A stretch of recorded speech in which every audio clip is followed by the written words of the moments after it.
সুপ্রিয় শিক্ষার্থী বন্ধুরা, কাজ 4 নম্বরের 2 এবং 3 নম্বর প্রশ্নের সমাধান দিয়েছি। চাঁদার সাহায্যে যে কোনো একটি আকৃতির কোণগুলো পরিমাপ করে যোগফল নির্ণয় করো।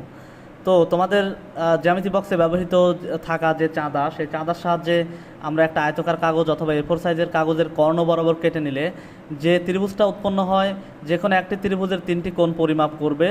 আমি এখানে আনুমানিকভাবে একটা কোণ পরিমাপ করে দেখিয়েছি। তোমরা নিজেদের মতো যে কাগজটা কাটবে সেই কাগজ পরিমাপ করে সেই অনুসারে লিখবে।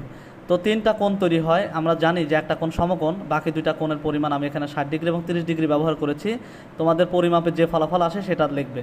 তাহলে 3টা কোণের যোগফল সবসময় 180 ডিগ্রি হবে, এটা মাথায় রাখতে হবে। 2 নম্বর প্রশ্নে আমাদের এই ত্রিভুজটি, সমকোণী ত্রিভুজের 3টি বাহুর কত সেটা মেপে যে কোনো এককে লিখতে বলা হয়েছে। আমি সেটা সেন্টিমিটার এককে 3টি বাহুর দৈর্ঘ্য লিখেছি, যথাক্রমে 3 সেন্টিমিটার, 4 সেন্টিমিটার এবং 5 সেন্টিমিটার।